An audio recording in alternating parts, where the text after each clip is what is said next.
तो आज की मूवी होने वाली है थोड़ी अलग। अब क्या अलग है? दरअसल ये खूबसूरत सी महिला के अंदर घुस जाता है कीड़ा जो उसको देता है काफी पीड़ा। ये लड़की इस कीड़े के लिए करती है मर्दों को आकर्षित, और जैसे ही मर्द आकर्षित हो जाते हैं ये बन जाती है अपरिचित। अब शुरू में ही ज्यादा स्पॉइलर नहीं दूंगा, सीधे मूवी स्टार्ट करते हैं।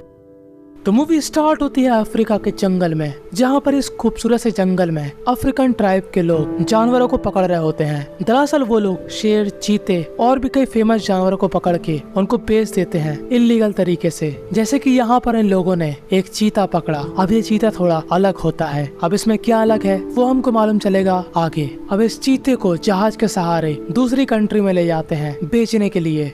और अब सीन शिफ्ट होता है जहाँ पर हमको एक सर्कस दिखाया जाता है। इस सर्कस के पास खतरनाक जानवर होते हैं जैसे कि शेर, चीता। और वो जो चीता शुरू में पकड़ा गया था उसको इसी सर्कस के मालिक ने खरीद लिया। और यहाँ पर सभी शेरों में हड़बड़ी मच जाती है कि आखिर अब कौन आ गया कैद की जिंदगी बिताने। और इस ट्रक को लाने वाले इस आदमी का नाम होता है लियो। अब लियो यहाँ पर आकर इस सर्कस के मालिक की तलाश में होता है। तभी वो उस सर्कस के मालिक की वैन के पास जाता है, और इस वैन के अंदर सर्कस का मालिक अपनी गर्लफ्रेंड के साथ कोई दूसरा सर्कस कर रहा होता है। और सर्कस खत्म होने के बाद ये लड़की अपने कपड़े पहनती है। इस लड़की का नाम होता है यांका। और लियो अपनी बड़ी बड़ी आंखों से विंडो से यांका को देख रहा होता है, और यांका ये नोटिस कर लेती है कि तभी यहाँ पर इस सर्कस का मालिक आ जाता है और वो लियो को छिछोरापंती करते हुए देख लेता है। और ये मालिक गुस्से में आकर लियो से कहता है, हाँ तू खिड़की में घुस जा। तब लियो कहता है कि वो उस लड़की की गलती है, वो बिना वस्त्रों के क्यों अंदर बैठी थी। और ये सर्कस का मालिक बेवकूफ उस लड़की पर गुस्सा होता है जिसका नाम है यांका। ये मालिक पूछता है तुम यहाँ पर क्यों आए? तब लियो बोलता है मैं यहाँ पर आया एनिमल डिलीवर करने। और ये सभी लोग मिलकर उस चीते को दूसरे केज में डालते हैं। और तभी लियो की नजर यांका पर पड़ती है। अब लियो भाई साहब को पहली नजर में ही यांका पसंद आ गई थी, और वो उससे कहता है कि मैं तुमसे अकेले में मिलना चाहता हूँ। यांका कहती है ठीक है हम शाम को मिलेंगे। तभी हम लोग क्या देखते हैं कि ये चीता एकदम से दाएं बाएं हो रहा होता है कि जैसे इसको कोई तकलीफ हो। खैर बेचारा पिंजड़े में आ गया, इससे बड़ी तकलीफ क्या ही होगी। अब शाम होने के बाद इस सर्कस का मालिक अपनी गर्लफ्रेंड से कहता है कि जाओ शेर को ट्रेन करना सीखो। पर यांका को यहाँ पर काफी डर लगता है, और जब ये मालिक यहाँ से चला जाता है तब ये शेर आउट ऑफ कंट्रोल हो जाते हैं, और यांका की दिल की धड़कन बढ़ जाती है और वो बाहर की तरफ निकल जाती है। और लियो उसको काफी देर से देख रहा था, और उसको मौका चाहिए था कि कब यांका उसको अकेले में मिले, और अब उसको मौका मिल गया था। और वो यांका का पीछा करता है, और जब वो यांका के पास आता है तो हम लोग क्या देखते हैं कि यांका की शक्ल भूत जैसी लग रही। पर लियो को मतलब नहीं था कि वो लग रही है भूत, क्योंकि लियो को चाहिए थी यांका की खुशी। और यांका बिना सोचे समझे लियो पर झपट्टा मार देती है, और लियो का मौसम बन जाता है कि तभी इस मौसम में बिजली की तरह इस सर्कस का मालिक आ जाता है। तब लियो कहता है कि मेरी गलती नहीं थी, यही मुझको नहीं छोड़ रही, और वो वहाँ से भाग जाता है। और ये सर्कस का मालिक, अब आप लोग समझ सकते हो कि इसका गुस्सा चरम सीमा पर होगा, और वो यांका को एक चांटा मार के कहता है चल अंदर। और अंदर जाकर वो यांका पर अपनी गुस्सा निकालता है, और यांका नींद की गोली लेकर सो जाती है। और ये आदमी अपना काम करना शुरू कर देता है। और हाँ, मैं आपको इस आदमी का नाम बताना भूल गया। इस आदमी का नाम होता है लो मैन, और हम इसको बुलाएंगे लो। अब लो को बाहर से आवाज आती है, और वो घबराकर बाहर जाता है। तो वो क्या देखता है कि उसका एक साथी यहाँ पर रो रहा होता है। लो पूछता है कि क्या हुआ? तब ये साथी बोलता है कि वो जो चीता यहाँ पर आज आया था उसको किसी ने मार दिया, वो भी बहुत ही बुरी तरीके से। और अब लो काफी परेशान हो जाता है, क्योंकि उसने काफी पैसे देकर इस चीते को खरीदा था, और अब वो पूरे सर्कस में उस एनिमल की तलाश में होता है जिसने उसके चीते को मारा। और लो परेशान था उस जानवर की तलाश करके, और यांका यहाँ पर सो रही थी लाश बन के। और ये लोग जिस क्रिएचर की तलाश में थे वो कोई जायंट क्रिएचर नहीं था, वो क्रिएचर था काफी छोटा सा, जैसा कि हम लोग देख सकते हैं। और ये क्रिएचर काफी समझदार होता है, और धीरे धीरे यांका के पास आकर यांका के अंदर घुस जाता है। अब आप लोग सोच रहे होंगे कि यांका के मुंह के पास तो कोई नहीं है, तो वो क्रिएचर कहाँ से घुसा? तो वो क्रिएचर वहीं से घुसा जहाँ से बच्चे निकलते हैं। और यांका के पेट में काफी दर्द होता है, पर यांका सोचती है कि कुछ नॉर्मल होगा, घबराने की बात नहीं है। अब लो ने अपने साथियों के साथ पूरी रात लगा दी उस क्रिएचर को ढूंढने के लिए, पर वो क्रिएचर इन झाड़ियों से नहीं कोई और झाड़ियों से गुजरा था, समझ रहे हो? और यहाँ पर यांका काफी परेशान होती है क्योंकि उसके पेट में काफी दर्द हो रहा था। और जब वो सर्कस के पास जाती है तब वो क्या देखती है कि लो और उसके साथी के बीच लड़ाई हो गई। और यांका हमेशा से यहाँ से भागना चाहती थी, और उसको यही सही मौका लगता है यहाँ से भागने का। और वो अपना पूरा सामान और कुछ पैसे लेकर पास के शहर निकल जाती है। और 1 महीने तक लो उसको काफी जगह पर ढूंढ रहा था कि तभी उसको फाइनली एक टैक्सी वाला मिलता है और वो समझ जाता है कि लो उसी लड़की के बारे में बात कर रहा जिसको उसने ड्रॉप किया था। ये टैक्सी वाला बताता है कि वो लड़की काफी अजीब सी थी। मुझे लग रहा था कि वो प्रेग्नेंट है। वो दिखने में काफी ज्यादा खूबसूरत थी पर हरकतें पागलों वाली, क्योंकि वो खुद से ही बात कर रही थी। और मैंने उसको छोड़ा एक काफी सुनसान जगह पर जहाँ पर काफी सस्ते में रूम किराए पर मिलता। और अब लो यांका के रूम की तरफ बढ़ता है कि तभी उसको ऊपर जाकर यांका दिखती है और यांका के हाथ में होता है चाकू। अब लो उसके पास आकर उससे काफी प्यार जताता है। वो कहता है कि सॉरी, मैंने तुम्हारे साथ काफी गलत किया, पर मैं चाहता हूँ कि तुम मेरे साथ वापस चलो। कि तभी यांका को पता नहीं कौन से भूत आ जाते हैं और वो लो को चाकू घोंप देती है। पर यांका को काफी बुरा लगता है, पर वो फिर से उसको मारने की कोशिश करती है पर रुक जाती है। और यहाँ पर ऐसा लगता है कि यांका से कोई बात कर रहा और वो आवाज यांका से कह रही होती है कि तुम इसको मार दो, पर यांका कहती है कि नहीं। और तभी लो उसकी ड्रेस पकड़ लेता है और यांका की पूरी ड्रेस खुल जाती है और वो बिना कपड़ों की ही अंदर भाग जाती है। कि तभी वो आवाज उससे फिर से कहती है कि तुम्हें उसको मारना पड़ेगा। अब ये आवाज कोई और नहीं उसी क्रिएचर की थी जो कि इस समय उसके पेट के अंदर है। ये क्रिएचर उससे कहता है कि अगर तुम मुझसे छुटकारा पाना चाहती हो तो तुमको मुझे पिलाना पड़ेगा खून, ताकि मैं जल्दी से बड़ा हो जाऊं और तुम्हारे अंदर से बाहर निकल के तुमको फ्री कर दूं। और अगर तुम ऐसा नहीं करोगी तो मैं तुमको दूंगा काफी पेन। और ये क्रिएचर यांका को काफी पेन देता है और यांका को मजबूरन लो को मारना पड़ता है और उसका खून भी पीना पड़ता है और उसका पेट थोड़ा बढ़ जाता है। और अगले दिन यांका अपने आप को साफ करती है और ये क्रिएचर कहता है कि मुझको और ब्लड चाहिए ताकि मैं बड़ा हो सकूं। और रात में यांका यहाँ से चली जाती है क्योंकि यहाँ पर लाश थी लो की।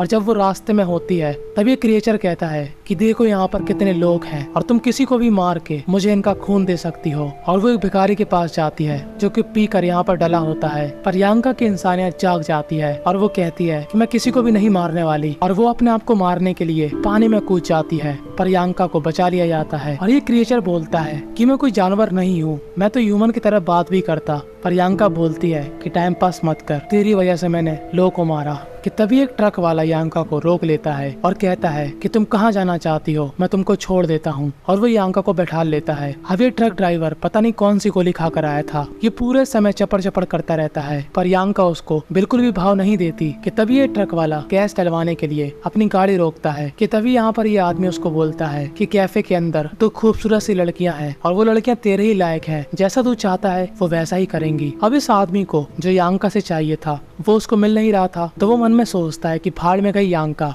और वो यांका से कहता है कि इस कैफे में जाकर कुछ खा पी लो, मैंने पैसे दे दिए हैं। और वो धीरे से इन दोनों लड़कियों को बैठाल कर यहाँ से भाग जाता है और बेचारी यांका का कट जाता है। और तभी ये क्रिएचर कहता है कि मैंने इसीलिए तुमसे कहा था कि ये मर्द काफी बुरे होते, देखो उसने तुम्हारे साथ क्या किया। और अब कुछ दिनों बाद हमको दिखाया जाता है एक कैफे जहाँ पर ये आदमी उछल कूद करता हुआ खाना ले रहा होता है और ये औरत होती है इसकी गर्लफ्रेंड। पर आप लोग सोच रहे होंगे कि मैंने आपको ये कैफे क्यों दिखाया, क्योंकि इसी कैफे के अंदर अब यांका काम करती है और अपना पेट पालती है। सॉरी, वो तो खून से पलता। अब इस आदमी का नाम होता है रिचर्ड और रिचर्ड की नजर सीधा सीधा यांका पर जाती है और रिचर्ड मन ही मन सोचता है कि लड़की हो तो ऐसी, बाकियों की ऐसी की तैसी। और यांका भी उसको फुल टू लाइन देती है और वो यांका के पीछे पीछे नीचे आ जाता है और अंधेरे में गलती से गिर जाता है। कि तभी दूसरी औरत आ जाती है और यांका यहीं पर छुपी थी। दरअसल वो रिचर्ड को मारने वाली थी पर उसको मौका नहीं मिल पाया। देखो मैं अब आपको एक बात बता दूं, अब यांका वो पहली बार यांका नहीं रही जो कि लोगों पे खाती थी दया। अब यांका बन चुकी है इस क्रिएचर की दोस्त, वो भी पक्की वाली। और अब यांका अपने 31 दांत दिखाते हुए यहाँ पर हंसते खेलते घूम रही होती है और ढूंढ रही होती है अपने क्रिएचर दोस्त के लिए खाना यानी कि ब्लड। और उसी तलाश में यांका इस रेस्टोरेंट के अंदर घुस जाती है। तभी यांका को यहाँ पर रिचर्ड देख लेता है और ये लोग काफी बातचीत करते हैं और रिचर्ड को यांका काफी पसंद आती है। अब रिचर्ड को यांका कहाँ से पसंद आती है वो तो हम लोग रिचर्ड की आंखों के एंगल से पता लगा सकते हैं। पर रिचर्ड को इतनी चढ़ जाती है कि वो यांका के होटल के बाहर ही बेहोश हो जाता है। और अगले दिन यांका अपने काम पर जाती है जहाँ पर इस रेस्टोरेंट के मालिकिन को यांका पर शक होता है। और अपना काम खत्म करने के बाद यांका अब बाहर अपने दोस्त क्रिएचर की खुराक ढूंढ रही होती है कि तभी इस क्रिएचर को एक आदमी दिखता है और वो कहता है यांका से कि ये आदमी काफी यंग लग रहा, तुम इसी का पीछा करो। और यांका अपने क्रिएचर दोस्त की बात मानकर इसका पीछा करती है। और जब ये आदमी यांका के 31 दांत देखकर इम्प्रेस हो जाता है और आगे का कार्यक्रम करने के लिए आगे बढ़ता है, तभी यांका वहाँ पर चाकू निकालकर उसके गले में गड्ढा कर देती है और अपने क्रिएचर दोस्त की भूख मिटा देती है। और अपने आप को साफ करके जब वो अपने होटल जाती है तब वो क्या देखती है कि उसके रूम के बाहर उसकी तलाश में रिचर्ड बैठा, क्योंकि रिचर्ड जो कल नहीं कर पाया था वो आज करने आया था। कल उसने यांका को ट्रीट दी थी और आज वो उससे ट्रीट लेने आया था। और रिचर्ड आज पूरे दिन यांका से ट्रीट लेता है। और जब अगले दिन यांका उठती है तो वो अपने किचन में जाती है, जहाँ पर ये क्रिएचर कहता है कि इसको भी मार दो, ये तो मरियल सा है, ब्रेकफास्ट इतना खून तो निकल ही जाएगा। तब यांका बोलती है नहीं, मैं अपने आप को ही मार लूंगी अगर तुमने मुझको ज्यादा कंट्रोल किया तो। कि तभी यहाँ पर आ जाता है रिचर्ड और यांका से कहता है कि देखो, मैं ऐसा इंसान नहीं हूँ कि तुमसे ट्रीट लेने के बाद तुमको भूल जाऊं। मैं चाहता हूँ तुमसे शादी करना, और उसके दो काफी बड़े बड़े रीजन है। पर तभी यांका को आती है गुस्सा कि अभी ये तो कुछ ज्यादा ही चिपक रहा, बात सेंटीमीटर तक हुई थी, ये तो साला किलोमीटर तक जा रहा। और वो यहीं पर रिचर्ड के पेट में चाकू घोंप देती है और रिचर्ड का हो जाता है राम नाम सत्य। कि तभी यहाँ पर रिचर्ड की गर्लफ्रेंड आती है, क्योंकि उसको यांका पर शक था। और यांका यहाँ पर घबरा जाती है और रिचर्ड की गर्लफ्रेंड कहती है कि मुझको मालूम है कि रिचर्ड यहीं पर है, वो कहाँ पर है मुझको बताओ। और जब ये औरत किचन में चेक करने जाती है तब यांका बाहर से गेट लॉक कर देती है। और जब ये औरत फ्रिज के उजाले में रिचर्ड को देखती है खून से लथपथ, तो इस औरत की जाती है पीछे से फट। और अब यांका अपना पूरा सामान लेकर यहाँ से 9-2-11 हो जाती है। और अब कुछ दिनों बाद हमको दिखाई जाती है यांका, जो कि अब एक ड्राइवर का काम कर रही। पर यांका जितनी पहले पागल थी अब वो पूरी पागल हो चुकी है। वो अपने कस्टमर को बैठाकर उनकी मंजिल तक नहीं, सीधा भगवान तक पहुंचाती है। और अब उसका पेट काफी फूल चुका है, क्योंकि वो क्रिएचर अब बड़ा हो चुका है। और तभी उसकी गाड़ी खराब हो जाती है कि तभी एक आदमी उसकी हेल्प करने आता है। पर गाड़ी के साथ साथ यांका की भी तबीयत बिगड़ चुकी थी और उसको चक्कर आते हैं। कि तभी ये आदमी उसको एक गाड़ी में बैठा देता है और यांका यहाँ से बाहर भागने की कोशिश करती है। और इसी कोशिश में वो इस गाड़ी का एक्सीडेंट करवा देती है और ये बेचारा आदमी फोकट में ही ऊपर पहुंच जाता है। और यांका थोड़ी दूर जाने के बाद बेहोश हो जाती है। और जब उसकी आंखें खुलती है तो वो होती है एक घर के अंदर, जहाँ पर ये बूढ़ी औरत कहती है कि तुम माँ बनने वाली हो और जल्दी तुम्हारी डिलीवरी हो जाएगी। और यहीं पर यांका की हालत खराब हो जाती है कि उसके अंदर नॉर्मल बच्चा नहीं, एक क्रिएचर पल रहा। और वो इस औरत की मदद के बदले इस औरत को काफी अच्छा गिफ्ट देती है और इस गिफ्ट का नाम है मौत। और उसके बाद यांका यहाँ से भाग जाती है और बाहर वो एक बच्चे की गन छिनाकर इस एम्बुलेंस के पास जाकर इन लोगों से कहती है कि मुझको ब्लड चाहिए। और वो यहाँ पर बैठे पेशेंट की ब्लड की थैली निकालकर उसको पी जाती है। और उसके बाद ये पूरी एम्बुलेंस लेकर यहाँ से भाग जाती है। और अब वो काफी घंटों से गाड़ी चला रही होती है कि तभी जिस आदमी की इसने ब्लड की थैली पी थी वो आदमी यहाँ पर आ जाता है और यांका पर चढ़ जाता है और ये पूरी एम्बुलेंस पलट जाती है। अब ये आदमी तो मर जाता है और यांका को यहाँ पर दूसरी एम्बुलेंस पे ले जाते हैं। और ये डॉक्टर पूरी शिद्दत से यांका को जिंदा करने की कोशिश करता है, उसकी छाती को प्रेस करके। और तभी हम लोग क्या देखते हैं, यांका के पेट के अंदर का दृश्य, जहाँ पर उसके पेट के अंदर उस क्रिएचर ने कब्जा करके रखा है और वो यांका के हार्ट को फिर से एक्टिव कर देता है। और अब यांका की बड़ी बड़ी आंखें खुल जाती हैं और उसको इस भले डॉक्टर पर काफी दया आती है। और यांका का सिद्धांत है कि जो भी भले लोग हैं उनको जल्दी से भगवान से मिलाया जाए, तो वो इस डॉक्टर को भी मार देती है। और जब इस गाड़ी का ड्राइवर चेक करने आता है कि पीछे क्या हो रहा, तब यांका इस ड्राइवर को भी मार देती है, क्योंकि ये ड्राइवर भी एक अच्छा इंसान था। और अब वो वक्त आ गया था जब यांका उस क्रिएचर को जन्म देगी। पर जब यांका की डिलीवरी होती है तो उसके पेट में से एक बच्चा निकलता है, वो भी नॉर्मल सा। और हम लोग सोचते हैं कि वो क्रिएचर एक बच्चा कैसे बन गया। पर यांका अपने बच्चे को देखकर काफी खुश होती है और एक दूसरे आदमी की गाड़ी चुराकर यहाँ से भाग जाती है। कि तभी थोड़ी दूरी पर ये गाड़ी खराब हो जाती है और वो इस गाड़ी को सही करवाने के लिए मैकेनिक के पास जाती है। पर मैकेनिक कहता है कि तुमको थोड़ा रुकना पड़ेगा। कि तभी यांका की गाड़ी में कुछ हलचल होती है और यांका की गाड़ी के पास एक दूसरा आदमी जाता है कि आखिर इस गाड़ी में क्या चल रहा। और वो उस बच्चे को देखकर हाय करता है। कि तभी कुछ ऐसा होता है कि वो बच्चा इस आदमी को अंदर खींच लेता है। कि तभी यांका बाहर देखती है और वो घबरा कर बाहर जाती है और वो क्या देखती है कि वहाँ पर उसका बच्चा नहीं होता। दरअसल वो जो बच्चा था उसके अंदर क्रिएचर था और अब वो क्रिएचर इस बच्चे के अंदर से निकल चुका है। पर यांका को इस क्रिएचर से लगाव हो चुका है और तभी उसको रोड पर निशान नजर आते हैं और वो समझ जाती है कि हो ना हो ये निशान उसी क्रिएचर के होंगे। और वो क्या देखती है कि वो निशान एक बस की तरफ जा रहे और इस बस के अंदर होते हैं सभी मर्द। और वो इस बस ड्राइवर से पूछती है कि क्या तुम मुझको आगे तक छोड़ दोगे। वो उसको वार्निंग देता है कि देखो यहाँ पर पूरे लड़के हैं तो कुछ भी हो सकता है। पर यांका कहती है कोई दिक्कत नहीं। और रास्ते में जैसे ही सभी लड़के उठ जाते हैं ये सभी लड़के यांका के पीछे पड़ जाते हैं। अब यांका को ये डर नहीं था कि ये सभी लड़के उसके पीछे पड़ गए। यांका कह रही थी इन सभी लड़कों से कि यहाँ से निकल जाओ, यहाँ से भाग जाओ, क्योंकि इस बस के अंदर एक क्रिएचर है जो कि तुम सभी के एल लगा देगा। कि तभी यहाँ पर वही क्रिएचर आ जाता है और इस बस ड्राइवर के सिर में घुस जाता है और यांका इस बस को नहीं संभाल पाती और इस बस को एक जगह पर ठोक देती है और इस बस में हो जाता है ब्लास्ट। और इन सभी के साथ क्या हुआ ये हम लोग इस रेत को देखकर समझ सकते हैं। और बस यहीं पर ये मूवी थी एंड हो जाती है।